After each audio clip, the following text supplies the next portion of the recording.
పూరా లోకల్. ఈరోజు మనము పడమటి రంగారెడ్డి జిల్లా వికారాబాద్ల రోడ్ల గురించి మాట్లాడదాము. మన దిక్కు అయితే రోడ్లు అసలు మంచిగానే లేవు. ఉన్న రోడ్లు వేస్తారు, పోతూ ఉంటాయి, మీ అందరికి తెలుసు. కానీ అదే కాక ఎన్నో స్వాతంత్రం నుంచి ఇప్పటి వరకు ఒక్క హైవే మన పడమటి రంగారెడ్డి జిల్లా వికారాబాద్, పరిగి, తాండూరుకు ఒక్కటి లేదు. అయితే ఇప్పుడు వచ్చింది. మొన్న మేము పార్లమెంట్లో కొట్లాడితే ఒకటి వచ్చింది. అప్పుడు నేను పార్లమెంట్ ఉన్నప్పుడు నేను జితేందర్ రెడ్డి గారు, బుర్ర నరసయ్య గౌడ్ గారు ఎన్నో హైవేలు బీజేపీ ప్రభుత్వం మనకి శాంక్షన్ చేసింది.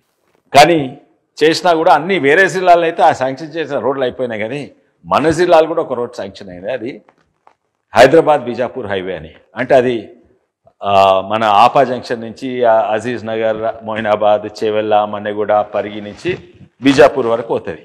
ఆ రోడ్ మన పడమటి రంగారెడ్డి జిల్లాకి ఎంతో లాభం అవుతుంది, అభివృద్ధి కూడా జరుగుతుంది.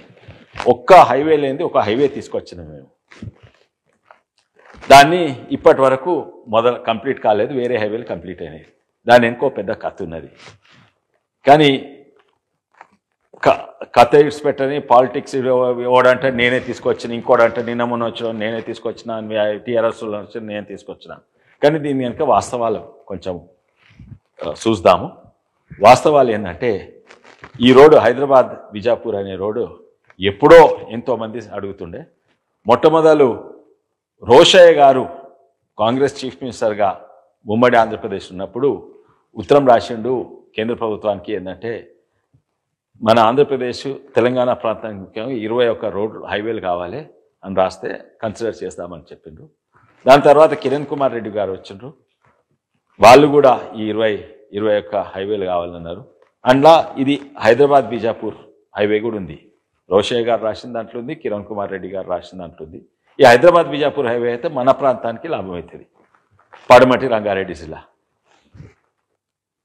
దాని తర్వాత ఎంతోమంది కాంగ్రెస్ నాయకులు, ప్రసాద్ గారు, ముఖ్యంగా మన రామ్మోహన్ రెడ్డి గారు, పరిగి మాజీ ఎమ్మెల్యే రామ్మోహన్ రెడ్డి గారు, మాజీ మంత్రి ప్రసాద్ గారు, మా సత్యం సేట్ అక్కడ వికారాబాద్ మున్సిపల్ చైర్మన్ ఉండే, వాళ్ళు ఎంతో ప్రయత్నం చేసిండ్రు. అయితే వాళ్ళు పోయి అప్పుడు కిరణ్ కుమార్ రెడ్డి గారిని మళ్ళీ అడిగినరు. తర్వాత జైపాల్ రెడ్డి గారు, వారు యూనియన్ మినిస్టర్, వారిని అడిగినరు. అయితే జైపాల్ రెడ్డి గారు రాసుకుంటా, ఇది రామ్మోహన్ రెడ్డి గారు ప్రత్యేకంగా అడిగినని రాసుకుంటా ఆస్కర్ ఫర్నాండిస్ గారికి ఉత్తరం రాసిండ్రు. అప్పుడు ఆస్కర్ ఫర్నాండిస్ అప్రోచ్ చేసిండ్రు. అంటే ఈ బిజాపూర్ హైవే నేను పార్లమెంట్ అడిగినందుకు రాలేదు, నాకంటే ముందే కాంగ్రెస్ ప్రభుత్వంలో ఎంతో ప్రయత్నాలు జరిగినాయి. మేము మళ్ళీ బాగా ప్రయత్నం చేసినాం. ఆ ప్రభుత్వం మారింది, కేంద్ర ప్రభుత్వం మారింది, రాష్ట్ర ప్రభుత్వం మారింది, మేము ఎంపీగా అయినాము. కానీ ఈ బీజాపూర్ హైవే అసలు నిజంగా శాంక్షన్ అయింది 2017లో మేము ఎంపీలు ఉన్నప్పుడు. ఏపీ జితేందర్ రెడ్డి గారు, బుర్ర నరసయ్య గౌడ్ గారు, కొత్త ప్రభాకర్ రెడ్డి గారు, బీవీ పటేల్, నేను అప్పుడు శాంక్షన్ అయింది. అప్పుడు క్లియర్ అయినట్టు మేము ఉన్నప్పుడే 2017లో శాంక్షన్ చేసినాక పని కావాలి కదా. వేరే జిల్లాల హైవేలు అయినాయి కానీ ఈ జిల్లాలో హైవే కాలేదు. ఎందుకు కాలేదని కొన్ని కారణాలు చూద్దాం. ముఖ్యంగా ఏంటంటే నేషనల్ హైవేస్ వాళ్ళే కాంట్రాక్ట్ ఇస్తారు. ఏదైతే 4 లేన్ హైవేస్ పెద్దగా ఉన్నాయో వాళ్ళ స్టాండర్డ్స్ ప్రకారంగా మంచి క్వాలిటీ చేస్తారు, నున్నగా లెవెల్గా చేస్తారు, వాళ్ళ స్టాండర్డ్స్ ఏవే ఉంటాయి. కానీ ఈ శాంక్షన్ హైవే ఇక్కడి నుంచి మొయినాబాద్, మన్నెగూడ వరకు, చేవెళ్ళ, మన్నెగూడ వరకు 4 లేన్ హైవే. అంటే దేశంలో ఎట్లా అయితే హైవేలు ఉంటాయో ఆ స్టాండర్డ్. కానీ మన్నెగూడ నుంచి ఇది అంత ట్రాఫిక్ తక్కువ ఉంటుంది. ఎందుకంటే మన్నెగూడ వరకు బిజాపూర్ ట్రాఫికే కాదు, వికారాబాద్, తాండూరు ఆ ట్రాఫిక్ కూడా ఇట్లా ఏమవుతుంది. అయితే అక్కడ వరకు 4 లేన్ హైవే. దాని తర్వాత 3 లేన్ల హైవే. 3 లేన్ల హైవే ఏమో స్టేట్ గవర్నమెంట్కే కేంద్ర ప్రభుత్వం పైసలు ఇచ్చి మీరు కట్టుకోండి అని చెప్పిండ్రు. మీరే కాంట్రాక్ట్లు ఇచ్చుకోండి. అయితే కేంద్ర ప్రభుత్వం పైసలు తీసుకొని మన రాష్ట్ర ప్రభుత్వం కాంట్రాక్ట్లు ఇచ్చేసి దబదబ చేసేసింది. ఇప్పుడు దాదాపు 90% అది అయిపోయినట్టే. కానీ ఇదెందుకు చేయలేదు?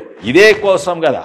ఏది మన Aziz Nagar, APPA junction to Chevella to Manneguda, అదెందుకు చేయలేదు? అదే కోసం కదా. దానికి కారణాలు ఒకటేమో మనం గమనించాలి ఏంటంటే కేంద్ర ప్రభుత్వం ఓన్లీ పైసలు ఇస్తారు కట్టేయమని, ల్యాండ్ అక్విజిషన్, దానికి అవసరం ఉన్న భూమి అక్విజిషన్, అది బాధ్యత ఎవరిదంటే రాష్ట్ర ప్రభుత్వంది. ఇప్పటి వరకు రాష్ట్ర ప్రభుత్వం ఆ ల్యాండ్ కూడా అక్వైర్ చేయలేదు. ఈ అలైన్మెంట్స్ కూడా చక్కగా సర్వేలు చేసి చేయలేదు.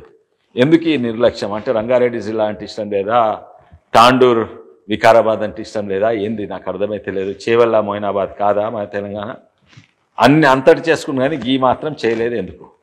పైసలు ఎట్లయినా కేంద్ర ప్రభుత్వం ఇస్తున్నది. ఇప్పటి వరకు ఆ హైవే మొదలు కూడా కాలేదు. ఇక్కడ ఆపా జంక్షన్, అజీజ్ నగర్, మొయినాబాద్, చేవెళ్ళ, మన్నెగూడ నుంచి హైవే స్టార్టే కాలేదు.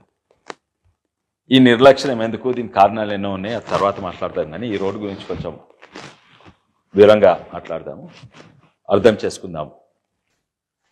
ఇది హైదరాబాద్ చేవెళ్ళ వికారాబాద్ రోడ్. ఇది వెనకట నిజాం కట్టింది, దాన్నే వెడల్పు చేసుకుంటా వస్తుంది. ఇది రిచ్ లైన్ రోడ్, వంకర్ తింకర్ ఉంటుంది. దాన్ని ఇప్పుడు హైవే చేసుకున్నారు. ఇగో రోడ్ పెద్ద అయింది, ఇంకా ఎక్కువ అవుతుంది. ఇట్లా ఎన్నో యాక్సిడెంట్లు అవుతాయి. ఇది చూడు, రైట్ టర్న్, మళ్ళీ లెఫ్ట్ టర్న్, మళ్ళీ లెఫ్ట్ టర్న్. ఈ కర్వ్స్ అనే హైవే మీద కర్వ్స్ అయితే ఇవాళ రేపు కార్లు మొట్ల చాలా స్పీడ్ గా అవుతున్నాయి. ఎవ్రీ ఇయర్ 100-200 మెంబర్స్ చచ్చిపోతుంది దీని మీద. హైవే అంటే స్ట్రేట్ గా ఉండాలి, కానీ ఇది వెనకట రిచ్ లైన్ రోడ్, మళ్ళీ రైట్ టర్న్ పోతున్నది చూడండి. దీని పంట అన్ని మర్రి చెట్లు ఉండేది, ఇప్పుడు అన్ని కొట్టేసినట్టున్నది. ఇంకా దీన్ని వెడల్పు చేస్తే ఉన్నాయి కూడా పోతాయి ఒక మర్రి చెట్లు. రైట్ టర్న్ ఇక వెడల్పు చేసిండ్రు, యాక్సిడెంట్లు ఎక్కువైతున్నాయని టర్నింగ్స్ దగ్గర వెడల్పు చేస్తారు. వెడల్పు చేస్తే ఇంకా ఎక్కువైతున్నాయి, ఎందుకంటే వెడల్పు చేసినందుకు ఇంకా ఫాస్ట్ పోతున్నారు. చరిత్ర ఏంటంటే ఈ రోడ్ వెనకట్స్ ఉండే మన హైదరాబాద్ నుంచి వికారాబాద్ వరకు అది నిజాం సర్కార్ కట్టించిండు. అది ఒక్కటే మంచి రోడ్డు ఉండేది. ఒకటే ఎండాకాలం వస్తే నిజాం సర్కార్ అనంతగిరి గుట్ట ఆయన గెస్ట్ హౌస్ ఉండేది, అక్కడ చల్లగా ఉంటుందని అక్కడికి పోయేది. అయితే దాని రోడ్డు మంచిగా వేసుకున్నాడు. కానీ ఎండాకాలం కానీ వానలు రాగానే మళ్ళీ రోడ్ కొట్టుకోబోతుండే ప్రతిసారి అంతే. అయితే నిజాం సర్కార్ అడిగిండు, ఇంజనీర్లను పిలిచి అడిగిండు ఎట్లా చేయాలి. అయితే ఒక ఇంజనీర్ చెప్పిండు, మీరు రిచ్ లైన్ రోడ్ కడితే ఏమో ప్రాబ్లం ఉండదు, కొట్టుకోపోదు. ఎందుకంటే ఈ రోడ్లో ఎన్నో వాగులు ఇవి అవి ఉంటాయి. మీరు రోడ్ల మీద కల్వెట్లు వేస్తాం, ఆ వాగులు పొంగి ఇవి కొట్టుకోబోతున్నాయి. అయితే రిచ్ లైన్ రోడ్ వేస్తే మీకు కల్వెట్టు ఉంటుంది. అంటే రిచ్ లైన్ రోడ్ అంటే ఏంటంటే ఎత్తు ప్రాంతం నుంచి రోడ్డు పోతుంది, ఇటు దిక్కు స్లోప్ ఉంటుంది, ఇటు దిక్కు స్లోప్ ఉంటుంది. ఉదాహరణంగా ఇక్కడ ఒక rich line roads, rich line అంటే ఇట్లా ఈ పిక్చర్లో చూడండి, రిచ్ లైన్ రోడ్ అంటే ఎట్లా ఉంటుంది అంటే రెండు దిక్కులు స్లోప్ ఉంటుంది, రోడ్ మీద నుంచి పోతుంది. ఇక్కడ పడ్డ వాన ఇటు పోతుంది, ఇక్కడ పడ్డ వాన ఇటు పోతుంది. అయితే రిచ్ లైన్ రోడ్ కట్టండి. కానీ ఆ రిచ్ లైన్ రోడ్ కడితే చక్కగా రోడ్ ఏరాదు, అది ఇట్లా ఇట్లా రిచ్ లైన్ ఎట్లా పోతుంది అట్లా పోవాలి.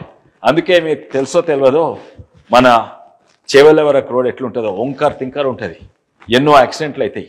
వెనకటి నుంచి కట్టిన రోడే వెడల్పు చేసుకుంటా వచ్చిండు. అయితే ఆ రిచ్ లైన్ రోడ్ చేవెళ్ళకు పోతుంటే ఇక్కడ పడ్డ వాన మొత్తం గండిపేటలకు పోతాయి, ఇక్కడ పడ్డ వాన మొత్తము హిమాయత్ సాగర్ పోతాం. అండ్ అది ఒకటే ఒక రోడ్ బహుశా తెలంగాణ ఉండొచ్చు, రిచ్ లైన్ రోడ్ ఇంకా వాడుతున్నారు. ఎందుకంటే ఇటువాన ఇటు అయింది, ఇటువాన ఇటు పోతే కింద బ్రిడ్జ్లు కల్వర్ట్లు వాగులు ఉండయి. అయితే మీరు గమనిస్తే మీరు టిప్పుకాన్ బ్రిడ్జ్ నుంచి చేవెళ్ళకు పోతే ఒక్క కల్వర్ట్ ఉండదు చూడండి, అట్లా అట్లా అట్లా కట్టిండ్రు. అయితే ఎంత వానలు పడ్డా కొట్టుకోవద్దు, ఎందుకంటే రోడ్ కింద నుంచి రోడ్ మీద నుంచి నీళ్ళే పోవు. అప్పుడు వెనకటి జమాన్ చేసి దాన్నే స్వాతంత్రం వచ్చి వెడల్పు చేసుకుంటూ వస్తూ ఉన్నారు. ఇంకోటి ఏంటంటే మీరు గమనించవచ్చు, మంచి మర్రి చెట్లు ఉంటాయి, ఇటు అటు మర్రి చెట్లు ఉండి ఊడలు రాలుతుంటాయి, చాలా అందంగా ఉంటుంది. వందలాది ఏళ్ళ మర్రి చెట్లు ఉంటాయి, అయితే నీడ కూడా ఉంటుంది, అది మంచి రోడ్. అండ్ దాన్నే వెడల్పు చేసుకుంటున్నారు. దూరదృష్టితోటి నిజాం అవసరం ఉందా అనుకంటే వెడల్పు పెట్టిండ్రు మర్రి చెట్లు. సో ఇన్ని ఏళ్ళు ఆ మర్రి చెట్ల మధ్య నుంచే పోతుండ్రు. ఇప్పుడు ఇంకా వెడల్పు చేయాలంటే అది కొట్టాలి, దాన్నే నేషనల్ హైవే చేయాలంటే దాన్ని కొట్టేసేయాలి. కానీ దాన్ని కొట్టేయని అవసరం లేదు, దాన్ని కొట్టేయని అవసరం లేదు. ఎందుకంటే మనకి ఇప్పుడు రిచ్ లైన్ రోడ్లే అవసరం లేదు. ఇప్పుడు సిమెంట్ కాంక్రీట్ వచ్చింది, చిన్న వరదతోటి కల్వర్ట్లు కొట్టుకపోవు. నువ్వు ఇక్కడి నుంచి అజీజ్ నగర్ నుంచి చేవలకు చక్కగా రోడ్ అయ్యి. ఇప్పుడు రోడ్ ఎట్లున్నది చూడు, నక్షలు చూడు, ఇట్లా ఇట్లా వంకర తింకర ఉన్నది. ఇట్లా అట్లా కాకుండా చక్కగా వేయాలి రోడ్. చక్కగా వేస్తే రోడ్ ఏమైతాయంటే తక్కువ డిస్టెన్స్ పోతాము. ఇప్పుడు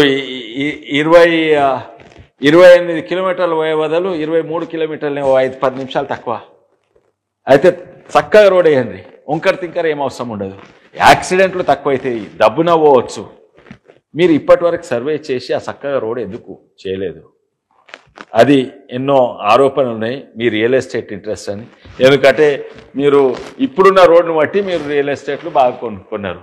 ఇప్పుడు దాని పక్క నుంచి చక్క రోడ్ వేసేస్తే, లేకుంటే దాని మధ్యలో నుంచి చక్క రోడ్ వేసేస్తే, ఎప్పుడైతే రోడ్ ఫ్రంట్ భూమి ఉందో అది second bit, third bit, fourth bit అయిపోతుంది, విలువ పడిపోతుందనో ఎందుకో ఇస్తలేరు అని రియల్ ఎస్టేట్ కారణం పెట్టుకోకండి, మీరు చక్క రోడ్ వేయాలి. అయితే నేను ఇదే చూపెట్టుకుంటా చెప్పిన, చక్క రోడ్ వేయాలంటే ఇప్పుడు ఇట్లుందనుకోండి రోడ్, లేకుంటే ఇట్లుందనుకోండి రోడ్, ఇట్లా మధ్యలో నుంచి వేస్తే ఈ మధ్యలో భూమి కొనాలి. కానీ ఈ రోడ్ అవసరం ఉండదు. ఇప్పుడు ఇది అక్విజిషన్ చేయవద్దు, ఇది మనకు మిగులుతుంది. చక్క రోడ్ చేస్తే యాక్చువల్లీ ఏమవుతుంది అంటే, నిజంగానే ఏమవుతుంది అంటే, ఎంత అక్విజిషన్ చేస్తామో అంతకంటే ఎక్కువ మిగులుతుంది. ఓ 20-40 ఎకరాలు మిగులుతుంది. ఎందుకంటే ఈ కర్వ్డ్ రోడ్ వాడని అవసరం లేదు. ఇక్కడ యూత్ క్లబ్లోకి లేకుంటే ఇది ఎవరైతే రైతు దగ్గర భూమి అక్వైర్ చేసినో ఇది ఆ పాత రోడ్ ఇవ్వండి. అయితే ఇది ఏ విధానంగా చూసినా కూడా చాలా మంచిగా ఉంటుంది. ఎందుకు చేస్తలేరు నాకు అర్థమైతే లేదు. అక్విజిషన్ పైసలు కూడా తక్కువ అవుతాయి, లేకుంటే అక్విజిషన్ పైసలు కట్టినా కూడా మనకు దాదాపు 20-40 ఎకరాలు ఎక్స్ట్రా మిగులుతుంది. దాంట్లో కమ్యూనిటీ హాల్లో, యూత్ క్లబ్లో ఏమో కట్టండి దాని మీద, లేకుంటే వేరే రైతులకు అని ఇవ్వండి. ఏదైతే ఎవరి రైతుల దగ్గర నుంచి ఈ భూమి గుంజుకున్నారో ఆ రైతులకు ఆ మిగిలిన భూమి ఇచ్చేసేయండి. అయితే రైతులు కూడా ఏమి పరేషాన్ గారు, చక్క రోడ్ వేసుకోండి. నేను ఇది రాసిన, నేషనల్ హైవే డిపార్ట్మెంట్కి ఉత్తరం రాసిన, తర్వాత ఇంకోటి ఏం రాసిన అంటే, ఇవాళ రేపు సైక్లిస్ట్ ఉంటారు, చాలా మంది సైక్లింగ్ పోతుంటారు. ఎందుకంటే వెనకట్నేమో పేదోళ్ళు సైకిల్ మీద, కొంచెం ఉన్నోళ్ళు మోటార్ సైకిల్, కార్ల మీద తిరుగుతారు. ఇప్పుడు ఉన్నోళ్ళు కూడా పట్టణంలో పెరిగి ఓ ఎక్సర్సైజ్ కొరకు, ఒక మంచి వాతావరణం అనేది చేవెళ్ళ ప్రాంతానికి, ఇంకా వికారాబాద్ ప్రాంతానికి ఇప్పుడు టూరిజం కూడా డెవలప్ అయింది. అయితే అక్కడ సైకిల్ మీద వస్తారు. వాళ్ళకు ఒక సైడ్ ఓన్లీ సైక్లిస్ట్ ఓన్లీ లేను, ఓ 10 ఫీట్ల లేన్ వేయమని అది కూడా నేను రిక్వెస్ట్ చేసి ఓ లెటర్ పంపిన కేంద్ర ప్రభుత్వానికి, నేషనల్ హైవేస్ డిపార్ట్మెంట్కు లెటర్ పంపిన. ఈ లెటర్ ఇది ఉన్నది. అయితే ఇది మంచి అవకాశం వస్తాయి, టూరిజం డెవలప్ అవుతుంది.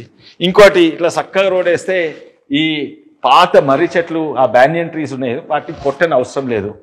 వాటి గురించి ఎంతోమంది బాధపడుతుండ్రు, అరే మన పాత చెట్లను కొట్టేస్తారు హైవే చేసి. ఆ ప్రాబ్లం కూడా సాల్వ్ అవుతుంది. కేంద్ర ప్రభుత్వము దీనికి 770 కోట్లు శాంక్షన్ చేసింది. ఇప్పటి వరకు మీరు ల్యాండ్ ఎక్విజిషన్ చేయలేదు. ఆ అలైన్మెంట్ ఏదో వాళ్ళతోటి, నేషనల్ హైవేస్ వాళ్ళతోటి మన R&B డిపార్ట్మెంట్ పనిచేసి ఓ అలైన్మెంట్కి వచ్చేస్తే ఇప్పటి వరకు అయిపోతుండే. ఇప్పటి వరకు మీకు తెలుసో తెలియదు, 200 మంది పిల్లలు చచ్చిపోయినరు మోటార్ సైకిల్ యాక్సిడెంట్లు ఆ రోడ్లో. ఇన్ఫ్యాక్ట్ టీఆర్ఎస్ ప్రభుత్వం ఇది కూడా గమనించాలి, దీనివల్లనే టీఆర్ఎస్ కార్యకర్తలకు ఇన్సూరెన్స్ వచ్చింది. ఇది చూసే నేను ఎన్నోసార్లు కేసీఆర్ గారిని విజ్ఞప్తి చేసి మన పిల్లలకు ఇన్సూరెన్స్ ఇవ్వాలి కార్యకర్తలకు. ఎందుకంటే ఎంతోమంది మోటార్ సైకిల్ మీద చచ్చిపోతున్నారు. అందులో చాలా మంది మా చేవెళ్ళ ప్రాంతం పిల్లలు మోటార్ సైకిల్ మీద ఈ వంకర్ తింకర రోడ్ల మీద, ఇక్కడనే ముడిమాల నుంచి ఎంతో మా ఈ ఊర్ల నుంచి పిల్లలు చనిపోయినరు. పెళ్ళై వారంలో మోటార్ సైకిల్ వస్తుంది, బుర్రమని పోయి చస్తున్నారు. అందుకే ఇన్సూరెన్స్ కావాలని, దీనివల్లనే నేను ఇన్సూరెన్స్ ఇన్సిస్ట్ చేసిన. నా కంపెనీ ఇన్సూరెన్స్ ఇచ్చింది 3 ఏళ్ళు దీని కొరకు. ఈ రోడ్ అంటే, ఈ హైవే తోటి ఎంతో అభివృద్ధి అవుతుంది. అభివృద్ధి అంటే రియల్ ఎస్టేట్ ధరలు కాదు, అభివృద్ధి అంటే ఉద్యోగాలు సృష్టించరు, అభివృద్ధి అంటే బిజినెస్లకు మంచిగా అవుతుంది. తాండూరు, వికారాబాద్, చేవెళ్ళ బిజినెస్ పెరుగుతాయి, ఉద్యోగాలు పెరుగుతుంది. అది నిజమైన అభివృద్ధి, రియల్ ఎస్టేట్ ధరలు పెరుగుడు కాదు. ఈ రోడ్ పక్కకు పెట్టి కొత్త హైవే వేస్తే కొంతమంది రోడ్ పక్కనున్న బిజినెసెస్కు కొంచెం నష్టం అవుతుంది. ఒకటేమో దాన్నే వెడల్పు చేస్తే వాళ్ళ ఉన్న దుకాణాలు అక్విజిషన్లు వెళ్ళిపోతాయి, వెనక భూమి ఇంకెవరిదో ఉంటుంది అట్లా.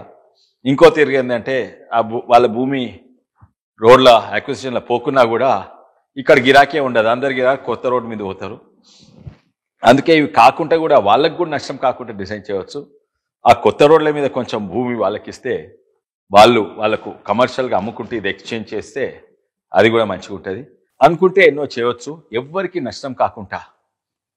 అంటే రైతులకు, ఉద్యోగాల కొరకు, చిన్న బిజినెస్ వాళ్ళ కొరకు, డెవలప్మెంట్ కొరకు, అభివృద్ధి కొరకు అన్నీ అడ్డుకోకుండా మనం ఈ మంచిగా చక్కటి రోడ్ వేసుకుంటే చాలా మంచిగా ఉంటుంది.